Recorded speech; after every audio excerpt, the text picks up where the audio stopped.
Hello, this is Matt on the Moon Lambo channel, and this headline caught my attention. Look at this from Daily Hodl. Ripple reveals new partnership to enable smart contract capability for XRP. Definitely not as many details as I would like within this. It comes from a piece written by a Ripple employee, Vanessa Pestrito, who is a director at Spring. Director of Spring with Ripple. Perhaps that's the right way to phrase it. Anyway, she's with Ripple. And she wrote up a piece, and then it's getting covered all over crypto media, not surprising. But the way in which XRP is utilized, it's a very vague description, and it's not they don't explain how it works. Okay, so it's going to confuse you a little bit, but it's part of what they say is fascinating. I'll explain in just a moment when I dig into the story. There's that, and then the smart contract capability part. To me, it largely seems to do with interoperability. So I will explain moving forward here. I've also got an article I will cover towards the end of the video from AMB Crypto that I just found fascinating. SEC penalties cross $4.3 billion, returned $1.2 billion to harmed investors. Now, before we get going, if you would please delicately tap that like button, and if you're a fan of Ripple and XRP, I think that you and I are going to get along just fine, because we are not here for stupid tribalistic reasons. We are not here for ideology. We just, I'm speaking, I should probably just speak for myself, but I'm willing to bet if you're listening, since it's an XRP signature channel, you feel the same way. I'm willing to bet that you are here because you feel, like me, that you also found just an incredible investment opportunity that most people don't get, is rather complex to even understand the fundamentals, and just most of the people are highly weary of this 10-year-old asset class. Many are. Exciting stuff, though, right? So, anyway, if you would, delicately tap the like button, subscribe, I would definitely appreciate the support. I got this from XRP Crypto Wolf, so I wanted to give you a shout out here. Thank you very much, XRP Crypto Wolf. Much appreciated. And so there are a couple articles that he tagged, the one from AMB Crypto titled Ripple Spring Invests in Flare Networks to Improve XRP Use Case. Let's just go ahead and actually look into this right here. So this is from the piece written by Vanessa Pestrito on Coil, which is, of course, the right place to do that. And here's her profile on Twitter again, Director Spring at Ripple.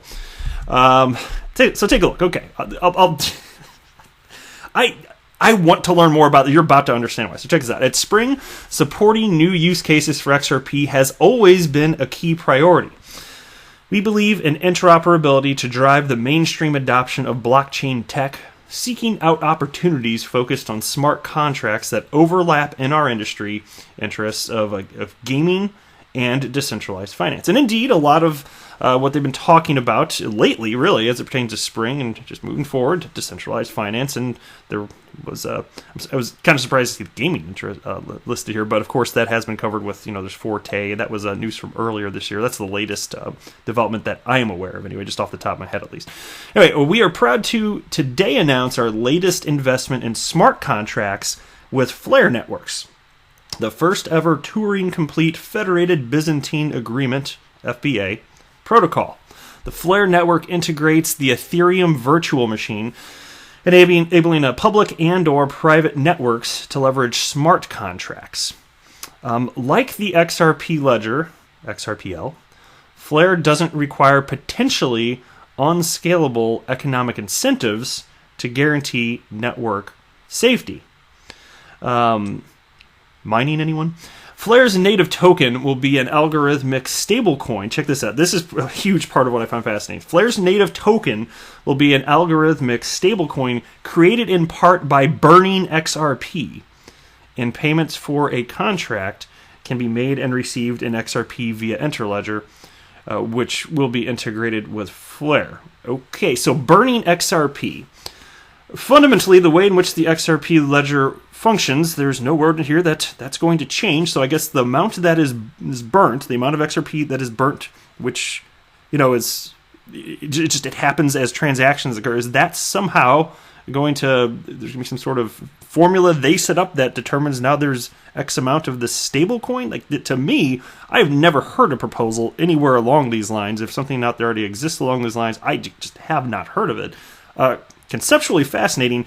But unfortunately, they don't explain why. So this is more like a brief introductory piece, and that's why with these types of press releases, it's frustrating because I want to know more, and that information simply doesn't exist. Not yet. So hopefully, a lot of this stuff comes out over time, and that's why, the more time passes on the channel, I always have, of course, not surprisingly, always revisiting, developments that occurred in the past as we learn new things about them, and this is going to have to be one of those things as well. Anyway, and then the press release here continues.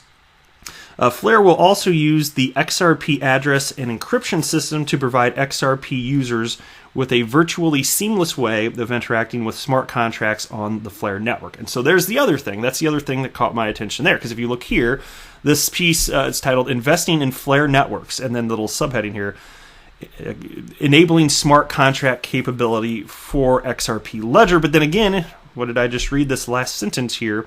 It seemed to me, the way I read it, it's more about interoperability, which is fine. It's not like that's some sort of dig. It's just not what I was expecting when I first read enabling smart contract capability for the XRP Ledger. I was like, what is this?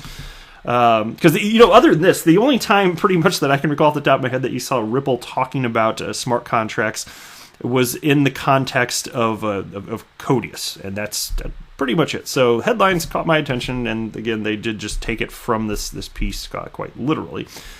But anyway, digital asset designed for payments, XRP settles quickly and cheaper for use in transactions than other digital assets today.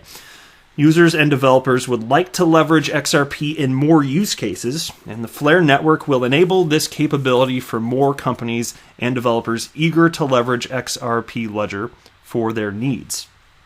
Flare network is currently in the testing phase with early partners including Securitize, we talked about them a fair bit recently, Singularity, Buenobit, Nuance, Network, and many more to be announced. And actually, funny, Securitize, that was one of the companies, this cracks me up, I can't remember if I mentioned this on the channel, but when Brad Garlinghouse, Ripple CEO, was talking at, the Economic Club of New York recently, remember that interview from a few weeks or so ago? He cited Securitize because, oh shoot, I can't remember the name right now of this company, and it was Securitize. I was like, oh man, I'm going to get an angry call from their CEO right now, which just kind of made me chuckle. But he had it right, it was Securitize, but it was kind of a newer development. I guess he just wasn't 100% sure on that. So anyway, that's where we're at with that. All right, next year, so here's a tweet from XRP heading 2 stars. That's good. First time I read that, I didn't get XRP heading to stars, like to the stars, moon. I got it now. Anyway, so they tagged me, Moon Lambo. And this is in reference to a video that I put out yesterday, and it had to do with, what was the guy's name? Something Walker, I forget it, Michael Walker? I'd have to go back and look now. But anyway, there's this guy who was claiming that the claims Ripple and Brad Garlinghouse have made about the failure rate of Swift in terms of transactions. I'm sure you've heard that there's that 6% failure rate that's frequently touted. This guy, again, can't remember his name for sure, but he was saying it's erroneous, and I had a whole article about it. And then I was saying I really would love to hear Ripple's response to this, to hear what they have to say. So anyway, this is a tweet on that particular topic. If you want more about that story, just go back in my videos from literally yesterday, and you will easily find it. So anyway, Moon Lambo, I listened to your point of the inaccurate Swift error rate and think I know the deal. In one interview, Brad Garlinghouse used failure rate instead of error rate. Any errors might not be failures. All right. So then he writes percent error rates greater and failure rates. And yeah, thanks for sharing what you think might be the case there. I can tell you this, as far as whether you want to call it a failure rate or error rate, perhaps error's more accurate, right? Just because there's that 6% error rate, it doesn't mean that 6% of transactions never literally go through. Just to be fair, just to clarify, it just requires human labor jumping in and fixing what the problem was, which sounds like quite an irritant and costly, right? paying humans to fix the system that just frankly doesn't work that well. But they do ultimately fix presumably just about all of them, and then it goes through. Of course, sometimes if things aren't done in a timely manner and then money doesn't go through, maybe it becomes too late and the situation changes for those participants involved. Like, oh yeah, well, we had to find another solution or whatever, and then a certain amount of them would literally never be completed, presumably. But yeah, that 6%. I mean, just don't take that literally as, oh, it didn't go through, we stopped working on it. Like that's not actually what's going on. Just to be fair, not that I'm here to defend Swift. Believe me, I'm not. Right. AMB Crypto. Take a look at this headline. SEC penalties cross $4.3 billion. Return $1.2 billion to harmed investors. The U.S. Securities and Exchange Commission's SEC latest annual report concluded that the SEC Division of Enforcement collected more than $4.3 billion in disgorgement and penalties in 2019. Based on the official release, SEC Chairman Jay Clayton highlighted that the results depicted in the report reflect the focus the division places on identifying wrongdoing and taking prompt action to effectively help harmed investors. And it read, quote, "Through these actions, the SEC obtained judgments and orders totaling more than $4.3 billion in disgorgement and penalties. Importantly, the SEC also returned roughly $1.2 billion to harmed investors as a result of enforcement actions," which I found to be fascinating. They're giving it back to the people. In fiscal year 2019, the SEC brought a diverse mix of 862 enforcement actions, including 526 standalone actions. Interestingly enough, Block 1, the firm behind EOS, agreed to a $24 million settlement with the SEC after allegedly raising $4 billion. Additionally, AirFox, Paragon Coin ICO rating Nebulous, the firm behind SIA, which I've never talked about on this channel, but I am aware of it, also settled charges with the SEC in the fiscal year 2019.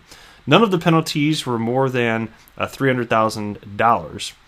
Kik, which issued its own cryptocurrency, is also currently being sued by the SEC. And I just want to point out that nowhere in this does it say anything about Ripple selling securities, unlicensed securities.